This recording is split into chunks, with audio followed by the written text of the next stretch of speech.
श्री राधे कृष्ण। जय श्री कृष्ण। हरि ओम नमः परमहंसा स्वादित चरण कमल चिन्मकरंदाय भक्त जानमानस निवासाय श्री रामचंद्राय ध्येयं सदा परिभवग्नं भीष्टदोहं तीर्थास्पदं शिवविरिञ्चिनुतं शरण्यं भृत्यार्तिहं प्रणतपाल भवाब्जपतं वन्दे महापुरुषते चरणारविन्दं वंशी विभूषितकरा नवनीरदाभा पीताम्बराधरुडबिम्बफलाधरुष्ठा पूर्णेन्दु सुन्दरमुखाधरविन्दनेत्रा कृष्णात् परं किमपि तत्त्वं नहं न जाने।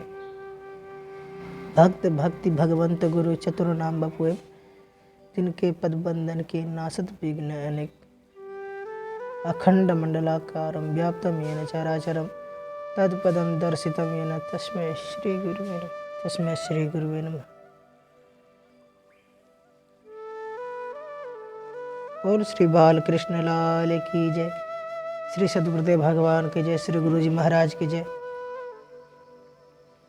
श्री अयोध्या धाम की जय, भक्त भगवान की जय, श्री संत भगवान की जय, श्री सद्गुरुदेव भगवान की जय।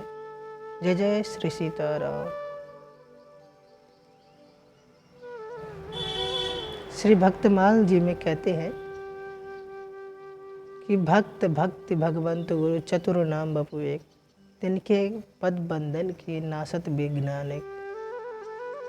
यहाँ कहते हैं भक्त भक्ति और भगवंत गुरु चतुर नाम, चार नाम है लेकिन है एक ही। कैसे बोले, जैसे गैया का थन होता है, चार ठो थन होता है, चार थन, लेकिन चारों में से दूध ही प्रकट होता है। ये नहीं कि एक में से दूध तो एक में से पानी तो एक में से शरबत, ऐसा नहीं। चारों में से एक ही तत्व प्रकट होता है, वो है दूध तत्व। उसी प्रकार परमात्मा एक ही है, लेकिन इसके नाम रूप लीला ये बदल जाते हैं, ये भिन्न भिन्न हो जाते हैं। लोग कहते हैं कि भगवान अनंत है। भगवान अनंत नहीं है, भगवान एक ही है, लेकिन उनके नाम रूप लीला अनंत है। जो जैसा भाव उनके प्रति रखता है, जैसा उनको अपने हृदय में बसाता है, जिस भाव में उनको बुलाता है भगवान, उसी भाव में उसके सामने प्रकट होते हैं। अब हमारे सोचने और समझने की बात है, हम किस भाव में उनको मानते, किस भाव में उनको अपने हृदय में बसाते, ये हमारे विचार की बात है। भगवान भक्तमाल में कहते हैं कि मैं भक्तों के पराधीन हूं। भगवान श्री दुर्वासा जी से कहते हैं, अहम भक्त पराधीनो या स्वतंत्र द्विज स्वादुभिर्ग्रहत हृदयो भक्तैर्भक्त जन प्रिय। भगवान कहते हैं कि हे दुर्वासा जी, मैं सर्वथा भक्तों के अधीन हूं। मुझ में तनिक भी स्वतंत्रता नहीं है। लोग कहते हैं भगवान परम स्वतंत्र हैं, लेकिन ऐसा नहीं। भगवान स्वतंत्र नहीं है। जैसा भक्त कामना करता है, उसी के अनुसार भगवान उसके सामने आते हैं। भगवान खुद को पराधीन कहते हैं, भगवान खुद को स्वतंत्र नहीं कहते। भगवान खुद को पराधीन कहते हैं कि हे दुर्वासा जी, मैं पराधीन हूँ। श्री दुर्वासा जी सोचते कि भगवान आप तो सर्वसमर्थ है, आपको पराधीन करने में किसमें इतनी समर्थता है जो आपको पराधीन कर दे। भगवान कहते मेरे भक्त, पूरे ब्रह्मांड में किसी में इतनी हिम्मत नहीं जो मुझे पराधीन कर दे, लेकिन हमारे भक्त ऐसे हैं जो मुझे पराधीन कर देते। भगवान ब्रह्मा जी, भगवान शंकर जी भी इतने समर्थवान नहीं है कि मुझे पराधीन कर दे। वो भी मेरी शरणागति में अपने खुद को बहुत सुरक्षा अनुभव करते अपने आप में।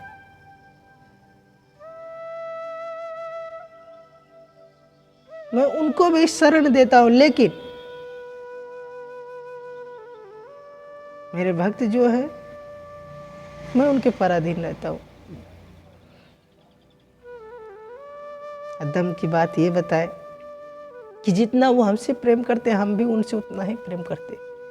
जैसे वो निरंतर हमारा नाम जपते रहते, हमेशा हमको याद करते रहते, उसी प्रकार मैं भी उनको याद करता रहता हूँ।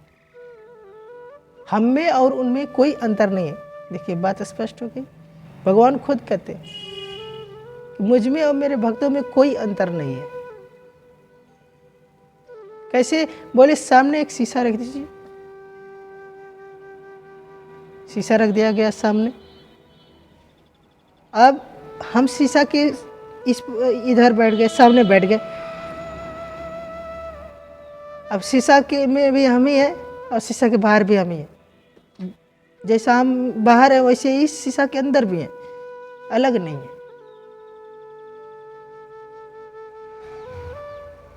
जैसा हम आईना के बाहर है वैसा ही आईना के अंदर भी है।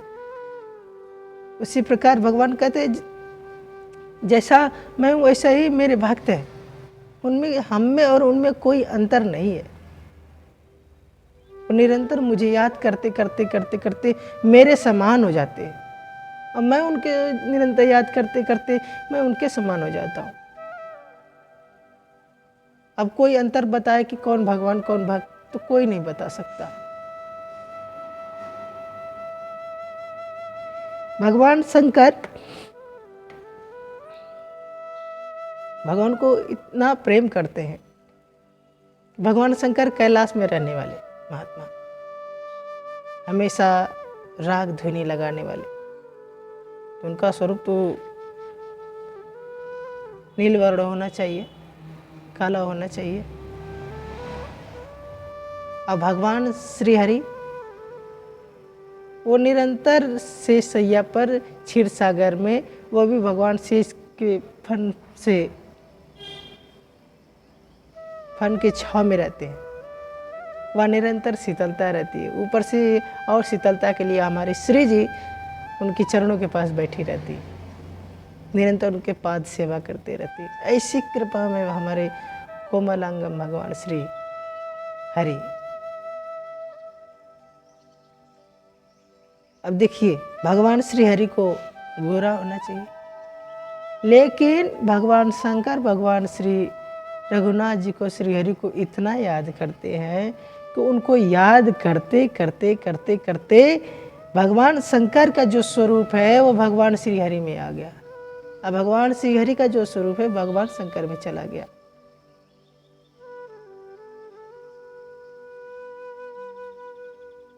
भगवान शंकर का स्वरूप कैसा है? कर्पूर गौरम करुणावतारम संसार सारम भुजगेंद्रहारम सदा वसंतम हृदयारविंदे भवां भवानी सहितं नमामि।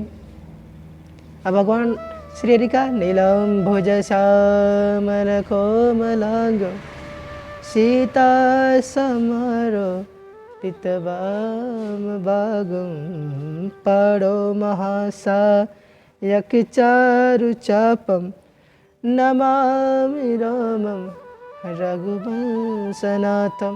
भगवान श्री हरि का स्वरूप कैसा? बोले नील स्वरूप है। भगवान श्री रघुनाथ जी का स्वरूप नीला वर्ण है, नील वर्ण है। नील सरोवर नीलधरी नील निर्धर श्याम।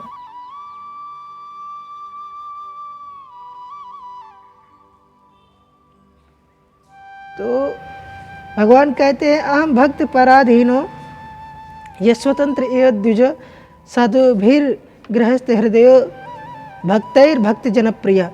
भगवान कहते हैं हे दुर्वासा जी, मैं भक्त के पराधीन रहता हूँ। मुझ में और मेरे भक्तों में कोई अंतर नहीं है। जितना भक्त मुझसे प्रेम करते हैं मैं उतना भक्तों से प्रेम करता हूँ। जैसे कोई सती संपन्न पतिव्रता स्त्री अपने पति की सेवा करते करते करते करते वो पति को अपने वश में कर लेती है सेवा के बल पर, उसी प्रकार मेरे भक्त जो है मुझे अपने वश में कर लेते, सेवा करते करते अपने सेवा के बल से मुझे अपने वश में कर लेते। दुर्वासा जी, कोई रस्सी ऐसी नहीं है जो मुझे बांध सके, लेकिन भक्तों का प्रेम ऐसा है, प्रेम रूपी रस्सी इतनी ऐसी है जो मुझे बांध लेती है। आप ही सोचिए, भगवान श्री रघुनाथ जी, भगवान भोलेनाथ जी के, श्री ब्रह्मा जी के भी ध्यान में नहीं आते, बहुत प्रयास करते हैं, तब जाकर के भगवान उनके ध्यान में आ जाते हैं। ऋषि महामुनि, ऐसे ऐसे महात्मा जो हजारों हजारों वर्ष तक तपस्या करते, तब जाकर के किंचित मात्र पद चिन्हों का भगवान का दर्शन हो जाता है। ऐसे परम दुर्लभ भगवान भक्तों के वशीभूत होकर के वृंदावन में लीला करते हैं। शेष महेश गणेश सुरेश दिनेश जाहि निरंतर ध्यावे, वही भगवान वृंदावन में आकर के भक्तों के सामने आकर के लीला करते हुए कहते हैं कि शेष महेश गणेश सुरेश दिनेश जाहि निरंतर ध्यावे, ताही उन्हीं भगवान को ताही अहीर किच्छो हरियाँ छछिया बरछाछ पे नाच नचावे, वही परम ब्रह्म परमात्मा सर्व समर्थ अखंड कोटि ब्रह्मांड नायक भगवान श्री रघुनाथ जी, श्री श्याम सुंदर, वही प्रभु भक्तों के लिए, उनको प्रसन्नता के लिए, उनकी प्रसन्नता के लिए भगवान उनके सामने नाचते हैं। किस लिए? बोले श्री गोप माताएं कहती हैं कि लाला जे देख ले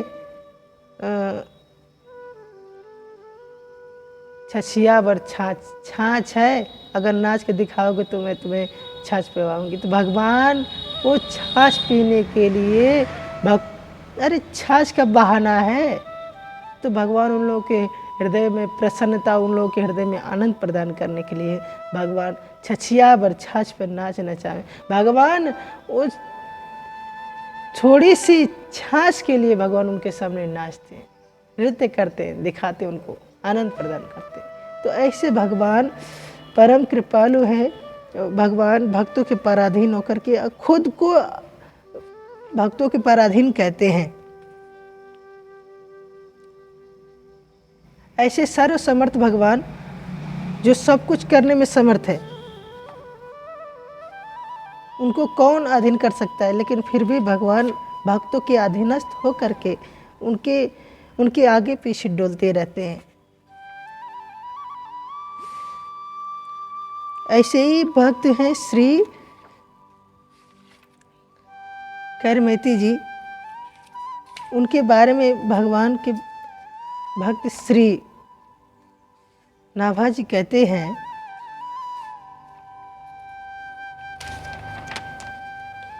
कि ये श्री पंडित परशुराम जी जयपुर के अंतर्गत खेड़ा के खंडेला के शेखावतपुर के सरदार के राजपूत थे।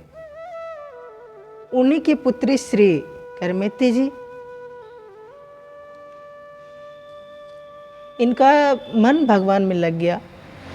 अब भगवान में मन लगने के कारण क्या हुआ कि निरंतर भगवान के नाम का जाप करते रहते। निरंतर जब भी भगवान के श्री चरणों में बैठते तो नाम जपने लगती। भगवान का नाम जपते जपते जपते जपते स्थिति क्या हो गई? बोले जब बैठते तो हा कृष्णा कह करके हा नाथ का कह करके रोती रहती और भगवान का कीर्तन करती रहती। उनकी दशा ऐसी होगी कि पागलों जैसी, कभी नाचने लगती तो कभी हंसने लगती तो कभी रोने लगती, ऐसी दशा हो गई। निरंतर भगवान श्री श्याम सुंदर के श्री चरणों को याद करती रहती। भगवान का उनके ऊपर बड़ी कृपा थी।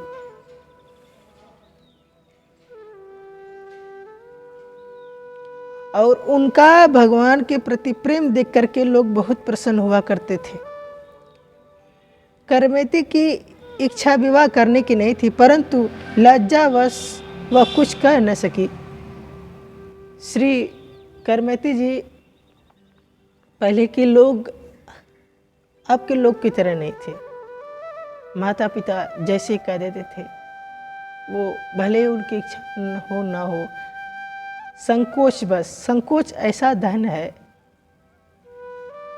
लज्जा ऐसा धन है स्त्री का, उसको सर्वश्रेष्ठ कहा गया है लज्जा धन। और भक्त माताओं में इस जो सदगृहस्थ लोग हैं, जो भगवान के श्री चरणों को याद करने वाले, ऐसे लोग लज्जा को अपना परम धन मानते हैं। उसमें से माताओं लोगों के लिए सर्वश्रेष्ठ बताया गया। ऐसे श्री करमेती जी लज्जा बस अपने पिता से कुछ कह नहीं सकी। पिता उनका विवाह करना चाहते थे और आखिर में उनका विवाह हो गया। जब उनके ससुराल वाले उन्हें लेने आए तब वो व्याकुल हो उठी और मन में सोचने लगी, ये जो तन है, जिस तन को हमने अपने श्री श्याम सुंदर को सौंप दिया है, जो तन भगवान का है, उसे कोई और ले जाए, ये मुझे स्वीकार नहीं। ये शरीर शेर का है, इसको कोई कुत्ता ले जाए तो अच्छी बात नहीं है। हम भगवान के हैं, वृंदावन चंद भगवान के हैं, फिर और कोई इसे ले जाए ये अच्छी बात नहीं।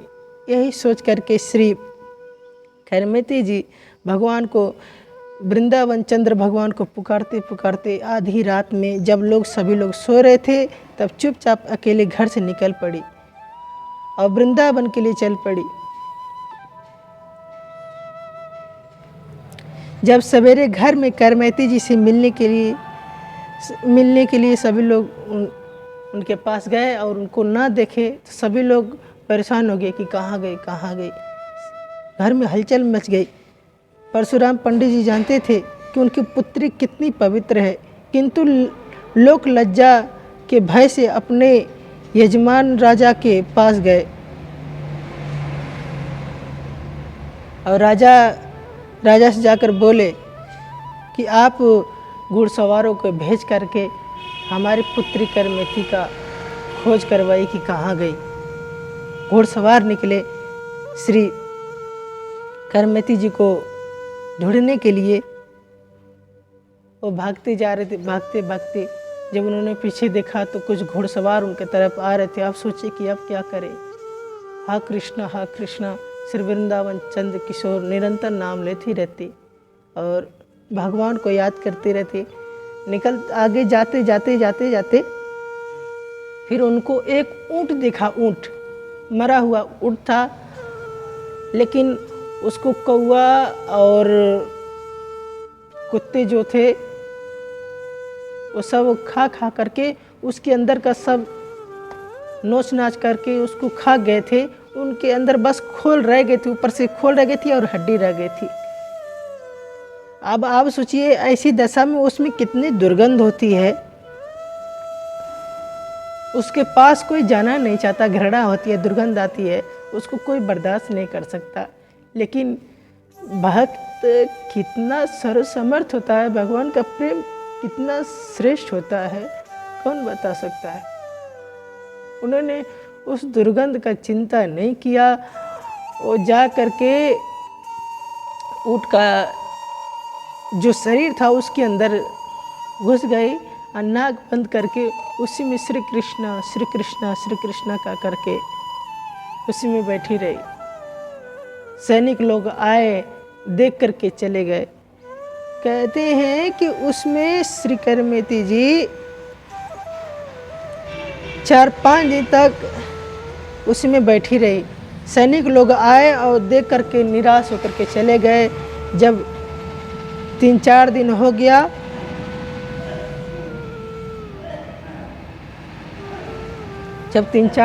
गया तब श्री करमेती उसमें से निकली। कुछ खाए पी नहीं थी, भूखी प्यासी 3-4 दिन तक उसी ऊँट के शरीर में छुपी रही।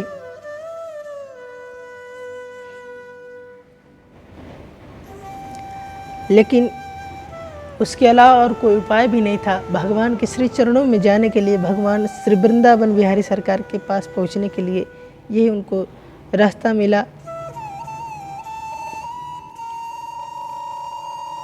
और उनको किसी बात की कोई चिंता नहीं। जब भी वो श्री कृष्ण वृंदावन चंद्र किशोर का नाम लेती है, उनका हृदय प्रसन्नता से, आनंद से उन्मग्न हो जाता। फिर उनके सामने चाहे कुछ भी हो, उससे कोई उनको परेशानी नहीं होती।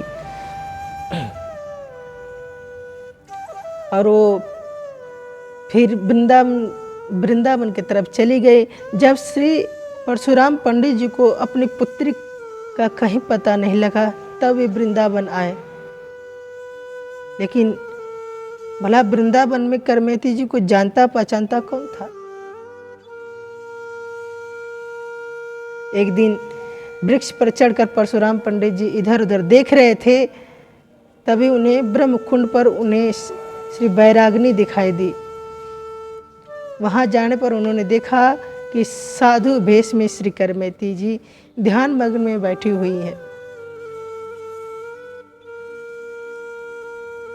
पुत्री का दीन विहीन साधु भेष देखा तो वो शोकाकुल हो गए। परंतु उनके भगवत प्रेम को देख करके अपने आप को धन्य मानने लगे। कई घंटे तक बैठे रहने पर जब श्री करमेती जी का ध्यान टूटा, तब उनके पास गए।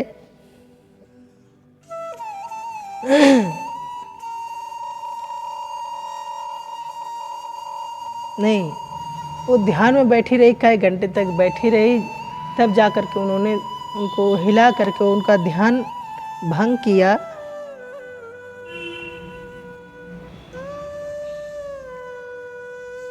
तब करमेती जी कहने लगी, पिताजी, यहाँ आकर भी कोई कभी लौटा है? जब उन्होंने उनको घर जाने के लिए कहने लगी, तब श्री करमेती जी कहते हैं, पिताजी, जो भगवान के श्री चरणों में आ गया, फिर वहाँ जाने के बाद फिर कौन लौटा है? सच्ची बात तो यही है, जो भगवान के श्री चरणों में, भगवान के घर में आ जाता है, फिर वहाँ से उसका आवागमन खत्म हो जाता है।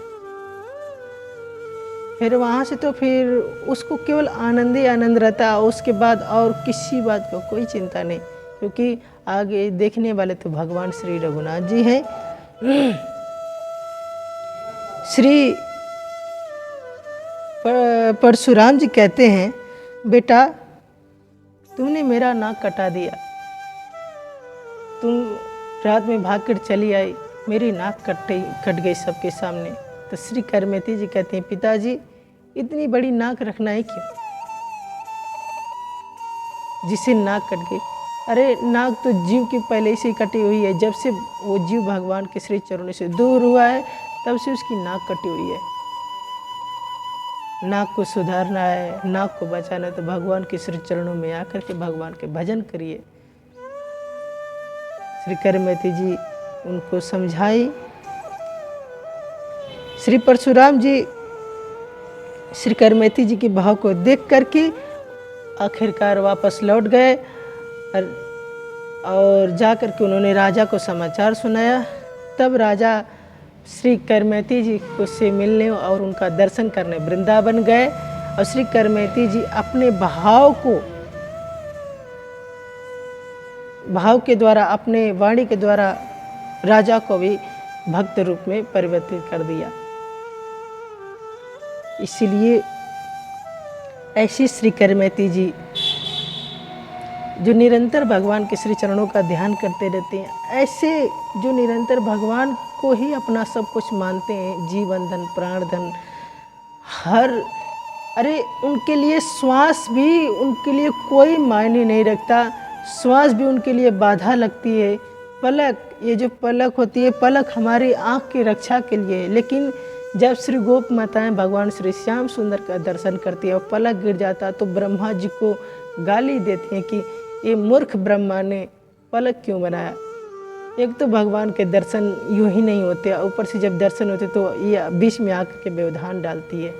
अब देखिए निमिष मात्र का भी भगवान का विक्षोभ बर्दाश्त नहीं होता।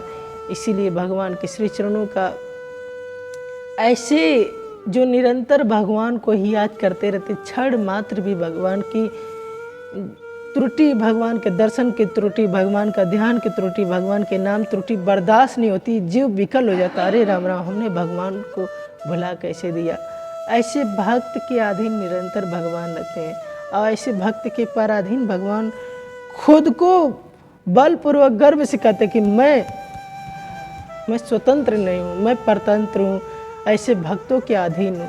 ऐसे कृपा में भगवान और ऐसे कृपा में भगवान के भक्त, जो ऐसे भक्त भगवान जो अलग नहीं है, चतुर नाम बापू एक, भक्त भक्ति भगवंत गुरु। भगवान के भक्त ही भक्ति का स्वरूप है, क्योंकि भगवान के भक्त जब तक नहीं मिलते हैं तब तक भक्ति का स्वरूप हमें पता नहीं चलता। हम लोग मन के विकार को ही, मन के इस उद्दंडता को ही भक्ति मान लेते हैं कि भक्ति है, लेकिन वास्तविकता कुछ और होती है। इसीलिए जब भक्तों का संग मिलता है, संतों का संग मिलता है, गुरुजनों का संग मिलता है, तब पता चलता है कि भगवान की भक्ति कैसी है।